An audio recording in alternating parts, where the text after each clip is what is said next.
What's up, everybody? You know what night it is. What day is it anyway? Is it Thursday?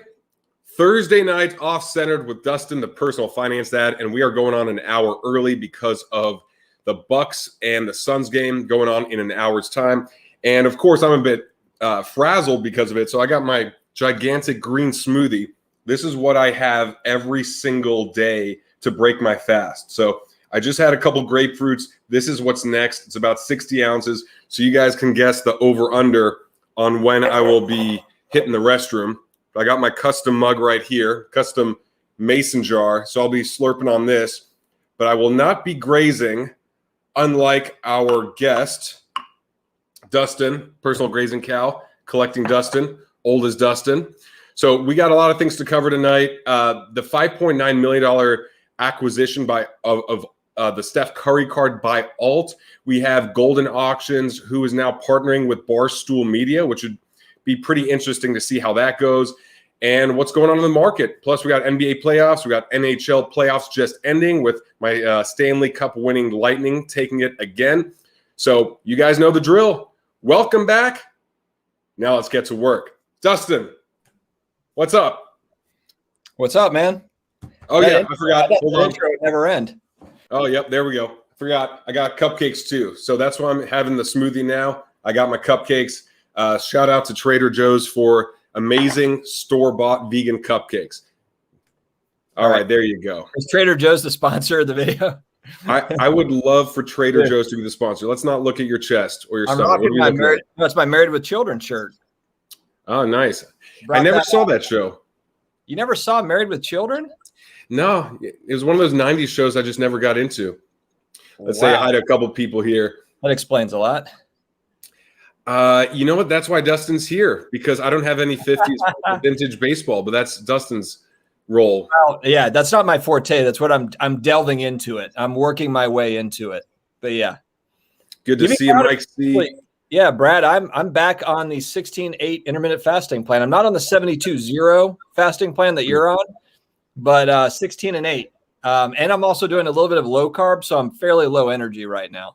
So I'm not yeah, even lower energy than usual. Awesome. Very cool. Low energy. Yeah, it's low energy tonight. Say hi to Brian in here. Have some deer meat and baked beans for dinner. I haven't had baked beans in a long time. And I actually like baked beans. Like I used to have the Bush's baked beans, which is like loaded with sugar, but that stuff was good. Do you do like the pinto beans at Chipotle? What's that? Do you do like the pinto beans at Chipotle? So here's my thing with Chipotle. I do like it, and I've noticed that my stomach handles pinto better than black beans. But if you ever go to Chipotle and you want to get more bang for your buck, I do this every single time. Double rice, double beans, double veggies, and all of that is free. So the other stuff is free. It's when you add the double meat or the queso or the guac, it's extra. But literally, I'll walk out there with a burrito bowl that is stuffed to the brim for $8, and it's just loaded with brown rice, pinto beans, and it's like the fajita veggies where it's peppers and onions. But it's pretty healthy considering it's $8 and you get like 3 pounds of it. So, well, I love Chipotle. Your body needs that since it's only getting that for 3 days and 5 gallons of water and a green drink. Well, you got the 3 things here. I got my gallon right here just in case this isn't enough. And then I got my cupcakes later. But you know what? I tell everyone I shut down more buffets than COVID. Because if I go into a buffet, I don't leave until there's 9 plates on the table. Yeah, Brad can afford to live in LA. He spends like $25 a month on food. It's just it's 3 Chipotle meals, and that's it. Oh, when I'm on the road, it is. When I'm on the road, it is. And what's funny is that the other place I used to go to before COVID was Sweet Tomatoes. So I don't know if you have Sweet Tomatoes wherever you guys live. They have Soup Plantation. That's like their sister company here in LA. All of that closed down with COVID. But I used to go in there and just crush pounds and pounds of salad and soup and have some pasta. But anyway, I think at some point we should talk about sports and cards. Yeah, you need to keep this one tight because the game starts in 55 minutes. And I know that these guys want to watch the game. So, all right. Let's talk. All right. You want to start in the NFL? You want to start with NFL? I mean, I made a video today about football cards. I'm excited about Yeah, let's start there. Yeah. What was your video about? So people can actually just get the gist of it here in 30 seconds versus actually watching your video. It was just honestly like a quick breakdown. First off, I was talking up Jameis Winston as how I think he's going to be the second coming of Drew Brees.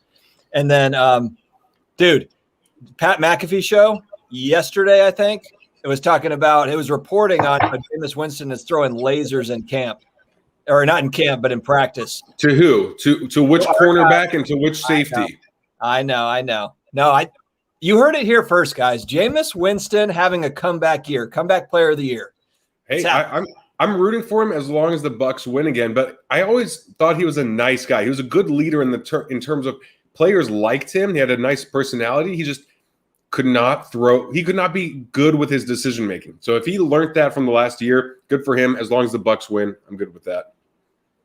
I know. No. And look, I'm like the last person. I see Sean's comment there about I'm on the hype train. I know. I never thought I would be saying that too. I mean, I've watched Jameis with the Bucs, and I remember thinking, thank God I don't have this guy on my team. I used to think that watching him play, because I was like, you know what, Jameis is just gonna there'd be close Bucs Saints game, and I'm like, you know what, Jameis is gonna screw this up at some point, and we're gonna win the game. And inevitably, it's kind of what happened a lot of times. But there was also times where he made clutch plays and beat us too. So, but I never thought that I would be saying that, and here we are. I'm pulling for Jameis.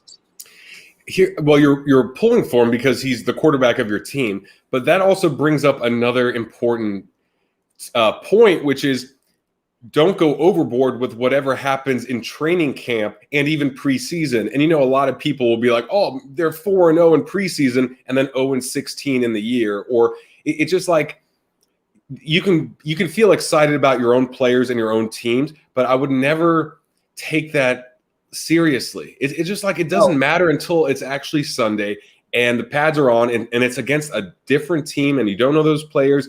And then there's a different game plan, and then all of a sudden they come crashing at you, and you're throwing 3 picks again. So I love the excitement. I just would never get overboard because we see it all the time.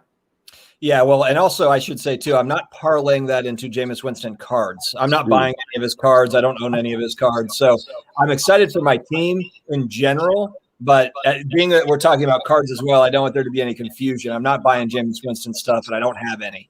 But I'm hopeful. Well, great. Well, maybe it's because your expectations of Jameis was so low that now it's just mediocre. Maybe it's just like, okay, maybe you won't be horrible after all. Saw a couple comments here about the dating. Yeah, man, Hinge is good. Hinge has been good. I've been going steady with one girl. Really like her. We'll see where it goes, but that is the app. I said Bumble before, but try Hinge if you are a single guy in the world. So when are you going to show this girl the real you? We haven't met yet. I just have this avatar of like Brad Pitt on my profile, and has she been to your place yet? Has she seen the Shaq picture and the Bucks flag? Yeah. Well, I made sure I prefaced it. I was like, okay, by the way, temporary crash pad, not living here long, and you're like, and that's so hilarious. You're like, hey, crazy story, but my mansion's being cleaned, so we're just gonna go to my buddy's apartment tonight. Yeah. Oh yeah. And that's not. Oh, dude, someone tried to steal my Vespa, and I was pissed, man. Someone tried to take a screwdriver, and so now I have to have a whole new ignition and all these other parts. But I got to get out of Hollywood. Yeah, like LA. If you think Hollywood is nice, it's not nice. West Hollywood, Santa Monica, there's areas that are good. Beverly Hills, but get out of Hollywood. Go see the Walk of Fame and then get out because it's just too shady here. Okay. I've never been. And then in terms of the comment by Ryan here. Dude, I think I'm going to have to go in 6 minutes, but we'll see. As usual, I'll be running the show per usual. As the subscriber counts just plummet. Okay, so we got a couple big things we want to talk about. The first, let's talk about the $5.9 million acquisition or supposed acquisition by Alt of the Steph Curry RPA. That was like the biggest headline of the week or one of them. What's your take on that? I don't like the record price talk with with these types of deals, with the fractional deals. It's like I think it depends probably on how the deal is structured with a fractional deal, but I didn't like the other one with, I think it was collectible, where it was like 1% of a $6 million card or whatever it was. And then it's based on valuations and stuff. I just kind of ignore those headlines, to be honest. I mean, I don't, maybe that's part of the marketing. I don't know, but I just don't know the ins and outs of the deal. I don't know, the structure of it. And so, but it's hard for me to look at that and say like, okay, it's a brand new deal, record deal. I'm also of the opinion too, when I see record deals, when I see like a $5 million card sold, and I'm talking about straight up, like the guy that bought the Mickey Mantle for $5.2 million. And he was going on doing interviews and stuff. I forgot his name, but Rob G.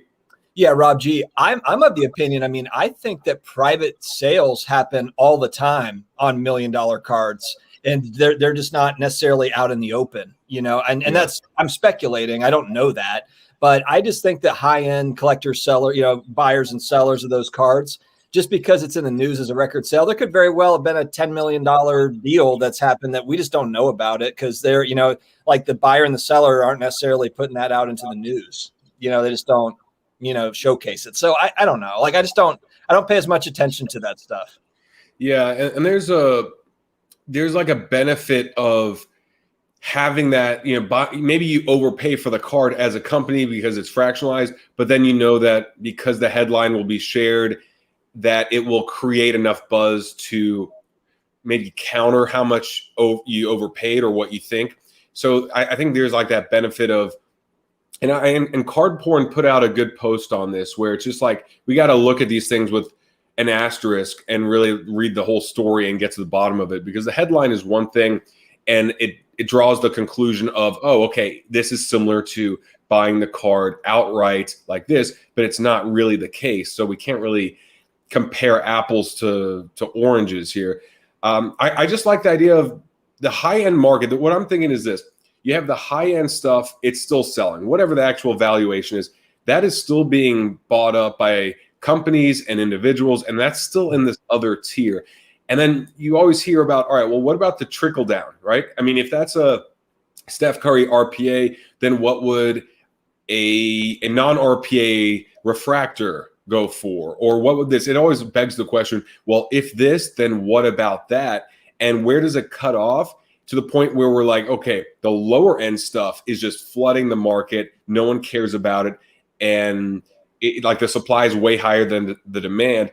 And then there's that really high end stuff, which is just breaking records all the time. And even if that was too high of a valuation, maybe even a conservative valuation would have still been a record high price. I don't know. But either way, that stuff seems very healthy and good. But where does the trickle down stop? Or, you know what I mean? Because it's like, if one side is kind of suffering and the other side's doing really well, then where's the middle? No. And I actually have felt this way even when the market was, kind of on its run up going back a year. I think that those markets are two different markets. I really do. I think that the very high end market is a totally different market than the lower to mid level stuff. Now, where I can see like some trickle down is, let's say you have, that Wayne Gretzky PSA 10 O-Pee-Chee, the PSA 10 sells for X amount of dollars. Maybe that helps out the 9 and the 8 and the 7, let's say. But does the Steph Curry RPA that sells for millions of dollars or whatever, does that have an effect on the Upper Deck PSA 10 Steph Curry that's $1,000 card? No, I don't think that it does. I really don't. So now, maybe it does, and maybe it does, and I'm wrong. But I think that those are just different markets. I don't think that the guys that are playing in the $5 million cards are necessarily on the other end of it. And then I also don't know if someone sees a $5 million sale and says, "Oh, I'm going to go buy a $1,000 card of that same player." I could be wrong. I could be wrong on that. I just feel like there's, those are two different worlds. I think it's like the billionaires and then the middle class. That's how I look at it. Yeah, it's interesting you mentioned that, because I was wondering, well, what is, the $1,000? It's like, that's so far away, but is it like $20,000 cards, $10,000 cards? I'm wondering where that line is drawn. If it's like a $5.9 million sale, or even like $1 million, is it like really $10,000 cards rookie cards, autos, patches, and up that could really see the boost, and then everything below that is just a bit too common, a bit more in that whatever middle class or lower tier of investing. I think that's a good question, but it's nice to see at least the high end stuff is still going for high prices. All right. Yeah. I believe it's very high, actually, Charles. She invests in crypto and has done really well. So she's schooling me on crypto because she's made like good money in crypto over the last 2 years, and she knows a ton. So we're both teaching each other. It's really cool. Yeah, there we go. She's mine now. So, Chris, this is actually a joke that I made to Brad, like offline. I made this same joke at him. Yeah, good call out there. Good call out. Is she real or not? She's hot, but she's hot. Yeah, I watch a lot of that. Have you seen that catfish show? That catfish show, Brad, check it out on MTV. I'll be taking notes. Yeah. Yeah. Are you sure? I'll go watch it tonight and it'll be like Brad's on catfish. Like, Brad, you're a catfish? There's no way. I've already wired her $30,000. She's teaching me all about these new crypto coins. I just send her money and I'm in. Seriously. Okay. Well, next bit of news. Let's transition real quick. What's the other big thing? We got Goldin Auctions that is now partnering. They were bought out by that group last week, right? Was it PSA's group? It was PSA's group last week, right?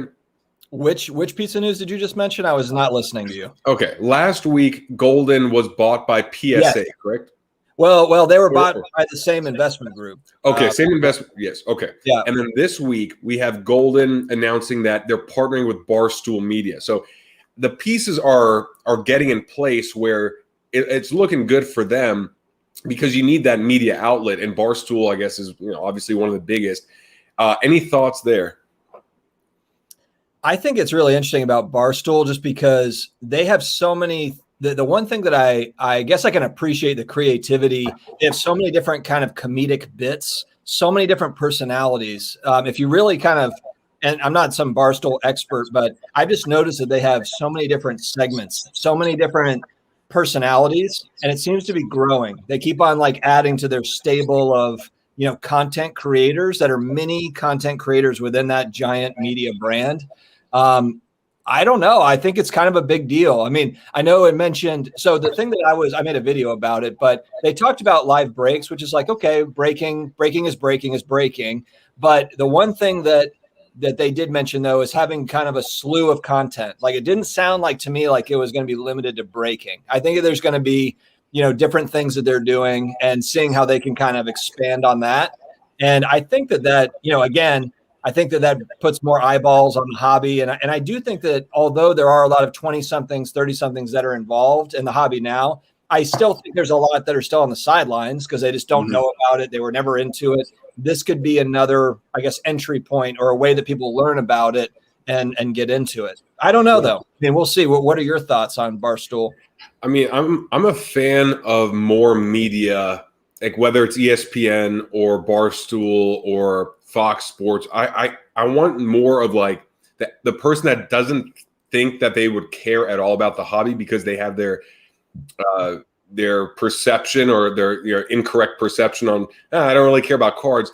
Now being introduced to breaks, now being introduced to the investment side, because there's a lot of different angles of the hobby. But even when I got back in, I was like, I had no idea what breaks were. I just thought you buy a pack of cards, you buy a box, you open it, and that's all there is. And I think we need more introductions to the different sides, the different angles.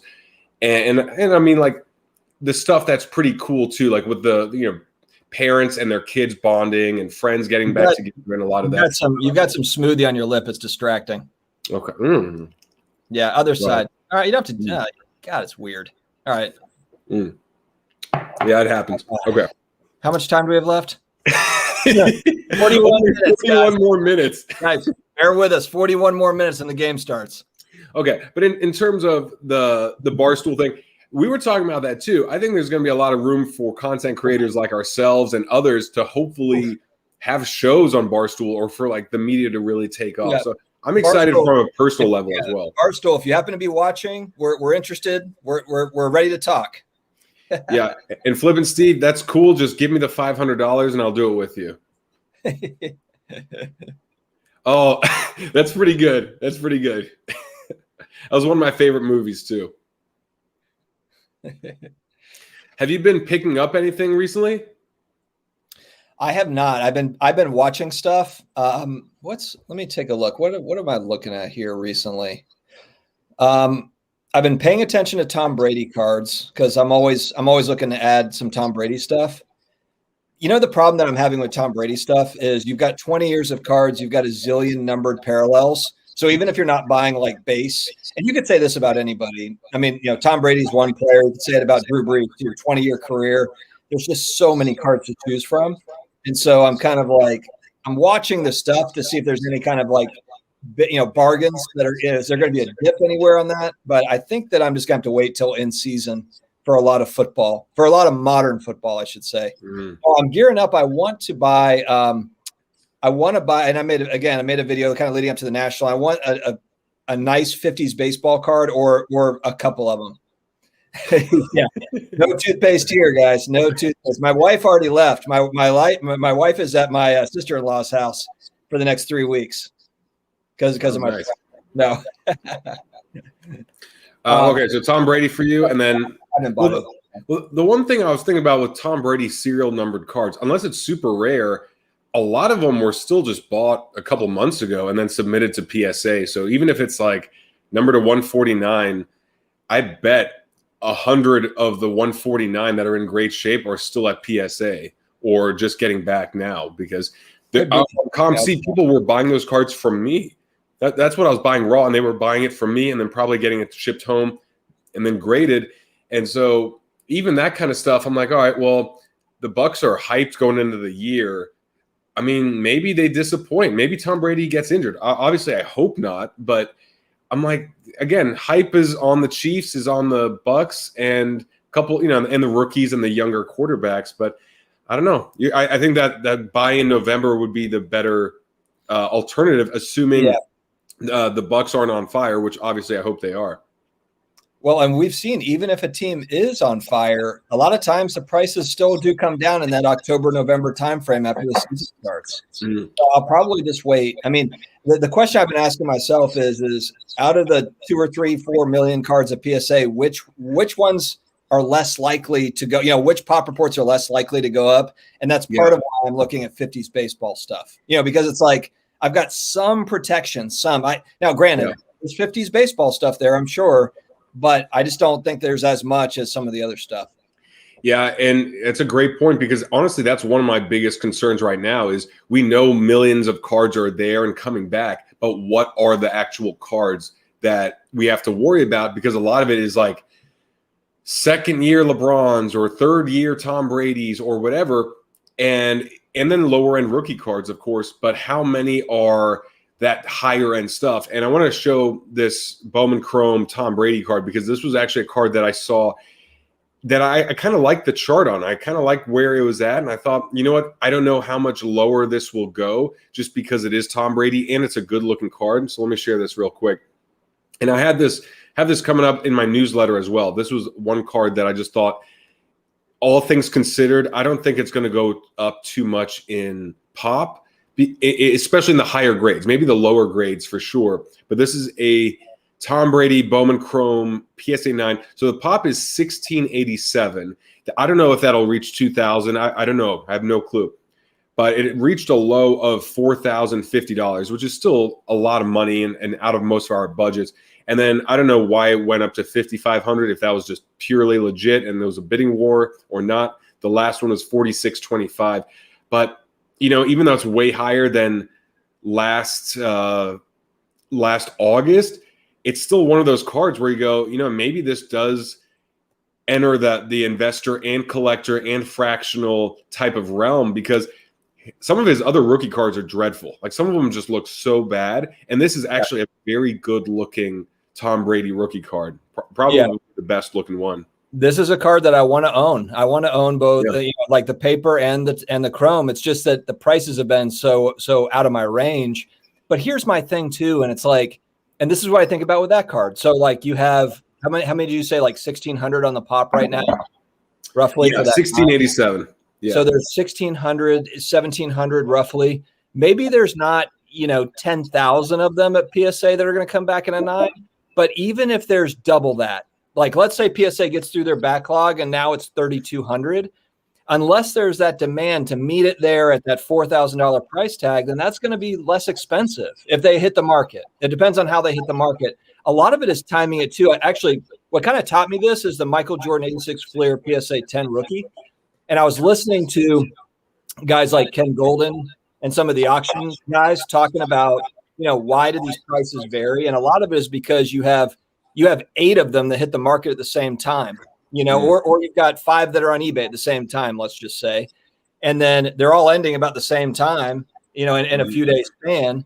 And then it has an effect on the prices. Whereas if if there's one copy that sells in a month and somebody wants it, they're going to have to pay a premium. And it's no different with anything else, really. I mean, it's no different than, a 2015, whatever player, parallel card.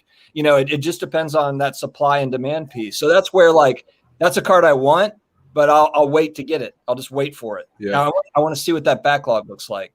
And I think a lot of people are in that wait to see the backlog type of mode where it's like prices are low now. However, they could dip more or they could stay the same and maybe they just won't climb, but at least I'll have more confidence knowing that 80% is back or 90%, or it's just not growing the way it was.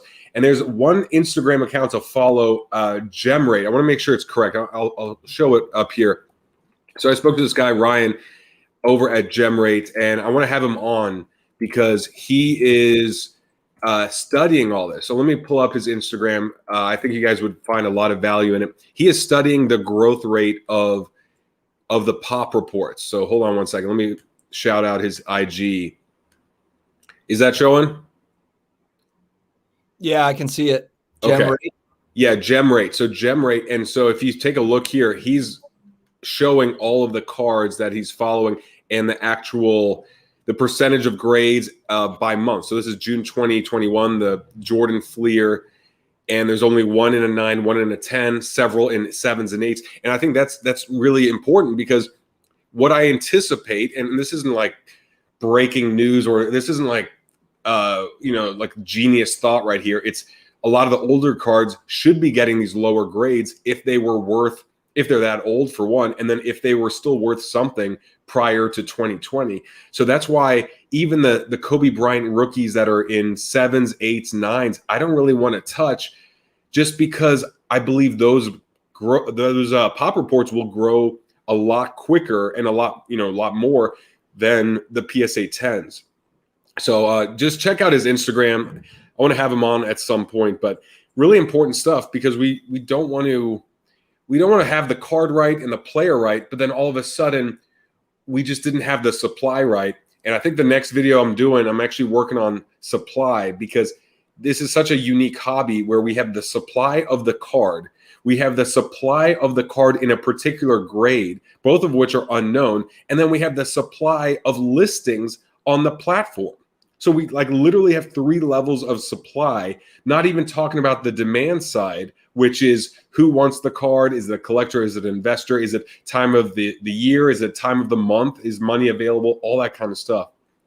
Yeah, the thing that's different about kind of the last 20, 30 years of the card market, since cards have been grading, is there's never have been a tidal wave of cards coming back from graders as there will have been over the last 2 years. If we're including the 12 months ahead and the 12 months, the 2 years behind, there's never been more cards sent in for grading ever in the hobby, at least that I know of. Maybe I'm missing something from early 2000s, but I think that's correct. So I think that's kind of a piece that's important. That's a really important piece.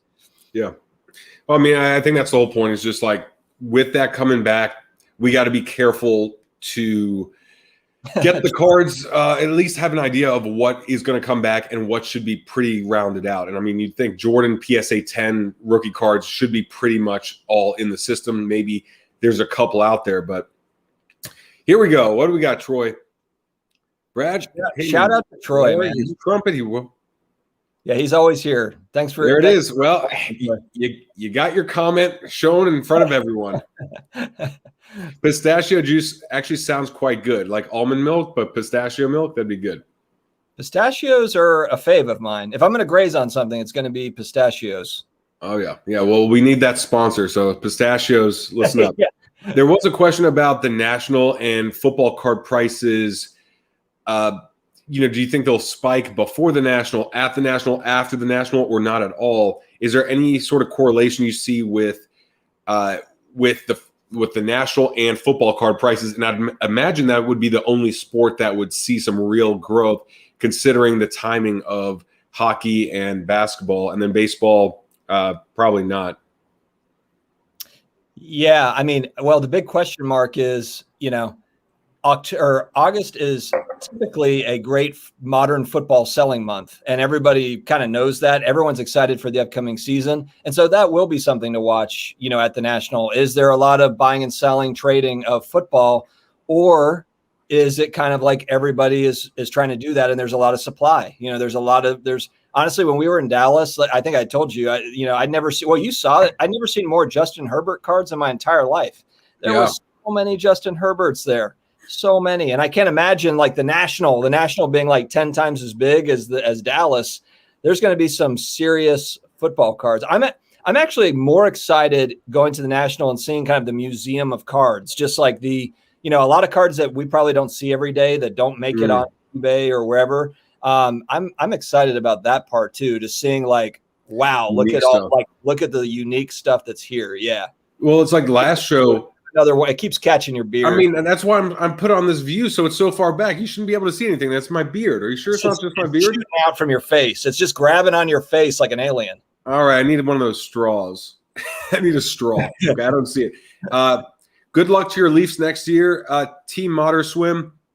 Bolts took it this year and last year. I'm thrilled about that. Wish I could have celebrated in Tampa with my friends, but whatever. Like last show in Dallas, we saw that Benjamin Franklin like handwritten note in his journal with the what's it called? The wax stamp. The wax seal. Yeah, wax stamp. Yeah. Yeah. There's some really cool stuff. And I did see a comment about Herbert earlier as well, too, in terms of, do you think Herbert or some of these other younger guys are a good investment? And I want to hear from you first, and then I'll share my 2 cents.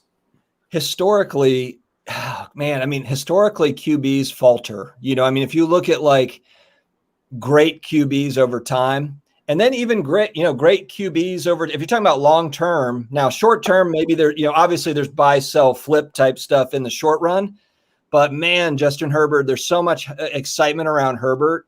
I mean, I don't know. And I'm not following his prices well enough to know, like, is it down? Is it up? I don't really follow his stuff as much, but there's so much good QB talent in the league. I mean, think about like a guy no one's talking about too is like Joe Burrow is like a forgotten man. This is the #1 draft pick, and he's completely forgotten. They've got all these new, all the new QBs that were taken in this year's draft. And look, a lot of these guys can be really good players, but there's only so many teams are going to the playoffs. Only so many teams are going to win, so if your guy's amazing, but he's on a losing team, over time, like a Herbert and a Burrow can weather that because they're rookies.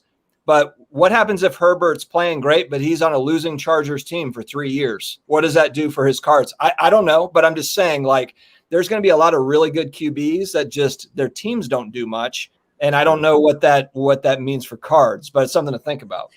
And to add to that too, because here's the thing. I think Jalen Hurts is the only player that I bought some of his cards prism base on ComC, very low end. And I also know that we have the high print runs. We have young quarterbacks on teams that might not necessarily have the best weapons, that are still a couple years away, like you said. But honestly, I'm just like, even if the player is right, even if all this is right, these are the cards that are just now being submitted. They're being ripped and then being submitted. So now you're like, all right, they're hyped, so the prices are high because of the what if. And more than likely, it's going to be a letdown because not all 5 of these young quarterbacks are going to shine. There might be 1 out of 5, and Tua doesn't have a good year. Jalen Hurts doesn't have a good year. Maybe Burrow has a great year, but then Herbert doesn't. And it's like maybe Trevor Lawrence, who knows? But I'm like, man, it's just so many unknowns for a lot of money. If it was cheap, it was like, okay, it's low end. That's one thing. But when there's a lot of money being thrown around on especially a sport where the offensive line and the wide receivers and the coaching means so much, that's just way too risky. That's why it's like Tom Brady numbered a 99 second-year card sounds way better than a rookie card of a player who still needs an offensive line like Burrow and the wide receivers and the coaching and 3 years of experience to see if he'll actually become something great. I look at like the NFL quarterback, landscape. I look at it as like 32 horses that are all really fast. And that, like, if you were putting money on any of them, like, would you feel there's maybe like 2 or 3 that you feel like more confident than others. But honestly, like, it's such a QB rich league. Like, there's 32 teams that have a decent quarterback running their team. There's not, I can't think of one team that just has an awful quarterback has zero chance. I can't think of one because those teams that didn't have a quarterback, they drafted a rookie that they're excited about. So even there, you've got like, okay, we've got an exciting first round pick rookie QB to go with a veteran, second stringer that's actually pretty good. So I mean, like, how do you pick? You're like, how do you choose? And that's why, honestly, I haven't picked. That's why I'm just not focused on modern football. It's for that reason. It's because, like, you could look at any of those guys. I mean, Jared Goff could go off for the Lions. Like, that's a guy like nobody's talking about. He was in the Super Bowl a couple of years ago. I mean, like, I don't know. I mean, I'm just saying, like, every single team has got a decent QB. So it's okay. I know. Look, Loco Card. I know, like, Jared Goff's on nobody's radar for a reason. He's not. He didn't play well last year. But my point is, the guy was in the Super Bowl 2 years ago, and then he was almost, and then he was on a playoff team the year before that. He has shown that he is a starter in the league. Now, whether or not he's going to be Joe Montana, Trent Dilfer was a starter in the league and a Super Bowl champion. Jared Goff is better than Trent Dilfer, a lot better. Trent Dilfer literally just played on one of the best defenses. He just didn't screw it up. And I was actually pissed because he was the Buccaneer quarterback and he always threw interceptions and was never great. Then he goes to the Ravens, wins a Super Bowl when it was held in Tampa, and because he had Ray Lewis and Ed Reed and like the most monstrous stone wall of a defense ever. But again, what we don't even talk about, what is the defense like on some of these teams, because we're so focused with the offensive line, the running back, the wide receiver, the coaching. But you can win a couple games or lose a couple games based on the strength of the defense. So that's why it's so hard to feel good about an investment when there are like so many other factors just on. I mean, a field goal kicker can miss a kick and then keep you out of the playoffs, right? So and going back to Goff, I'm not going to talk more about Jared Goff because I'm using him as an example of like a decent player that's completely forgotten. What I will say, like Cody said, Goff always had a great team around him, though, and it was obvious he was the weak link. The one game that really impressed me with Goff is that when the Rams came to the Superdome, when we were the 1 seed, and it was the play that should have been pass interference where they didn't call it at the end, but we got up on them. First off, we were all in Goff's face. We sacked him like 5 times in the first quarter. I mean, we were up, I think, 13 or 14-0, and he, along with his team, but led the team back, and they won the game, and Goff was impressive in that game. I mean, he was really impressive. So that was one where, there's been a few games like that where he stood in the pocket, taking hits, made great throws. I'm just saying, like, he's not a bum. He really is not a bum. A lot of defense right there. He's not a bum. Yeah. Not a bum. And by the way, and I own 0 Jared Goff cards. So, but I'm just making the point of, every team in the NFL's got a shot. Like a QB, every team's got a shot. Well, that also goes hand in hand with when we enter a new season, we always are optimistic because everyone is healthy. Finally, everyone's healthy. There's a new coach. There's this draft pick. There's a couple draft picks. Every team has reason to believe that they will do well because on paper and in fantasy land, it's like, well, this draft pick could be that steal and this acquisition in the offseason could be this and all that. And then the season plays out and then we have injuries, overperformance, underperformance. We have guys like Russell Wilson last year who went on a ridiculous 4 or 5 week streak and it looked like he was going to be MVP and the Seahawks were going to run away with the championship. I always forget what side they're on. They're NFC, right? Seahawks are NFC. Yep. Okay.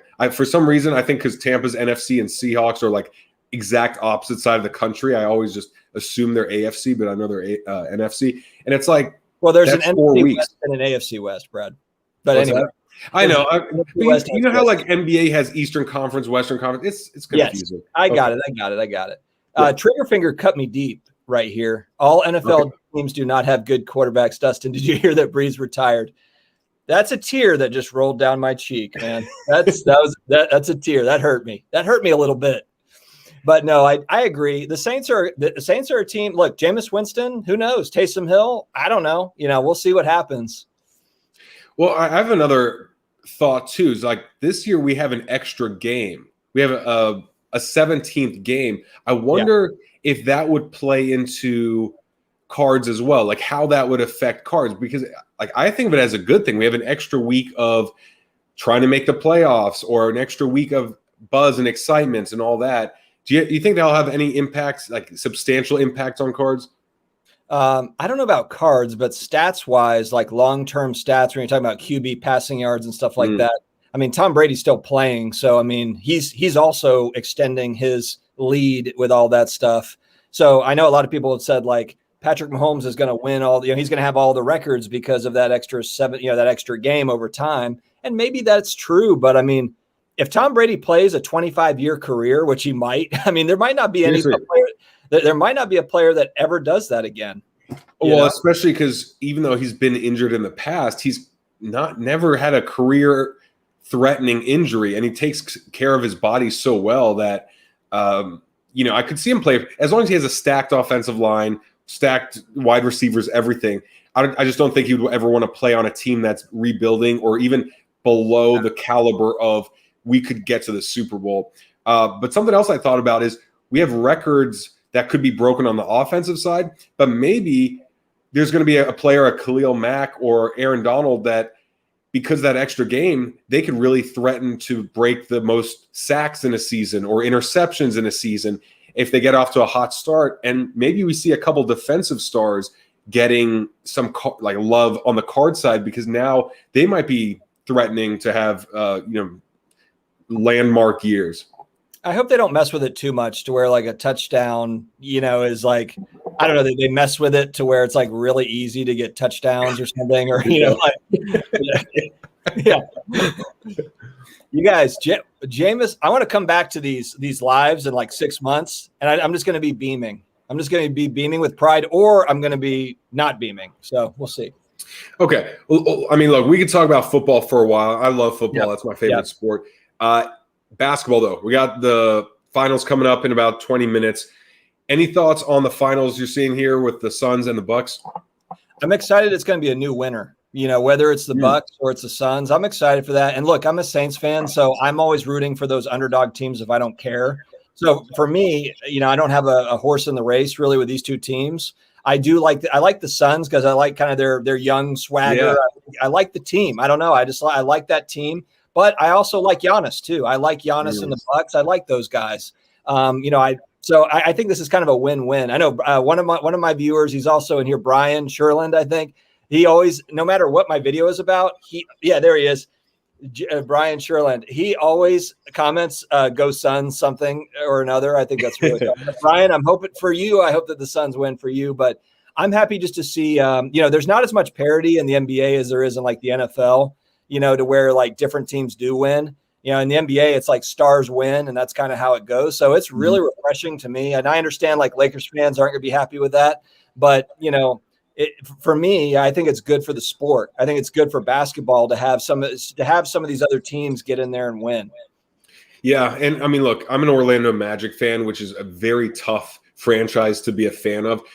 But when Shaq left for LA and you started to see, okay, there are only a handful of stars and they have a lot of swing, a lot of pull, and they can make a lot of money outside of the league, off the court, then they start flocking to LA and New York and Miami, and they start going to these other places. So when Giannis re-signed with the Bucks, I was like, wow, like that's pretty cool. He's like, I want to make it here. And Milwaukee does not have the opportunities as Chicago, New York, LA, Miami, a handful of other cities. And for him to not care about that, but say I want to win here. I'm rooting for him, and at the same time, I like the Suns too. I like the young Devin Booker, the young side, and then I like Chris Paul a lot. And every time I watch Chris Paul and just see him off the court in the commercials and interviews, I just like him more and more. So I'm glad it's a small market team, because it almost gives me hope that maybe Orlando will land a huge star one day, and it'll be good timing with a couple rookies that are now more developed, and they can have a shot of winning again, because it was Dwight Howard in the Magic 10 years ago that didn't pan out, and Shaq and Penny with the Magic 95, what's that, like almost 27, 28 years ago, I don't know what that is, that didn't pan out either. So anyway. Shaq and Penny, man, Shaq and Penny was the best. I lived in Florida during that time too, so I never got to see them play in person, but that was such an awesome team. Yeah. And they were fun to watch. Dennis Scott, Nick Anderson, who else? I mean, they were fun, and that was my team. But that Shaq broke my heart. He left. Dwight Howard couldn't get it done with that team, and it was interesting because Dwight Howard was horrible at the free throw line back then, even though he was a good center.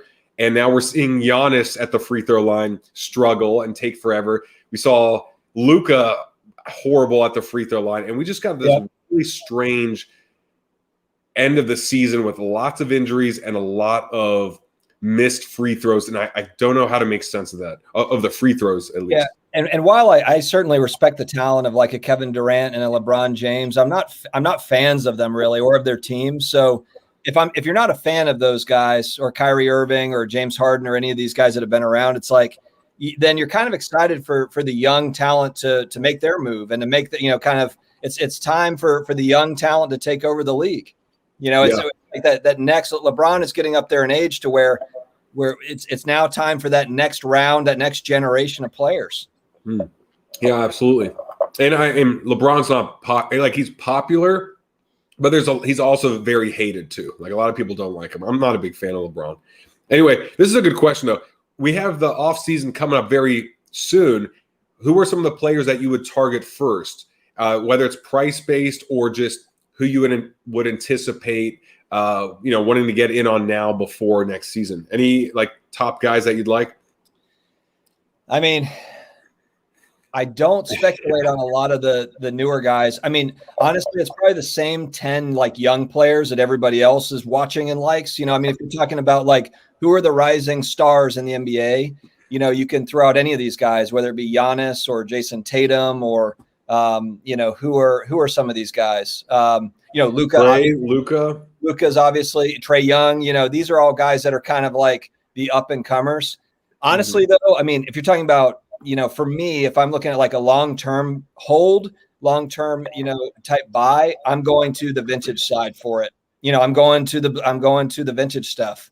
That's really where that's where I would. It depends on if you're talking about short-term, long-term, and a lot of my stuff is hold. A lot of my stuff I'm holding on to. So what would your take be on LeBron with his prices being low and not being very popular right now, but knowing his legacy on the court? Would you say like LeBron would be entertaining, or would you rather just go 80s, 90s, 70s? It depends so much on the card, but I mean, if you look at where prices were a couple of years ago on like LeBron James stuff to where they are today, even if you take into account the slide, of prices, like the Topps Chrome, let's talk about the Topps Chrome PSA 10 LeBron.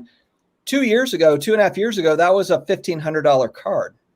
I mean, and now it got all the way down to what, like 12, and now it's at like 15. 18 or something like that. I mean, I know it's sold at, I think 20,000 was the last I saw, but that was, I believe, Gary V influence. That was a bit of like that kind of stuff.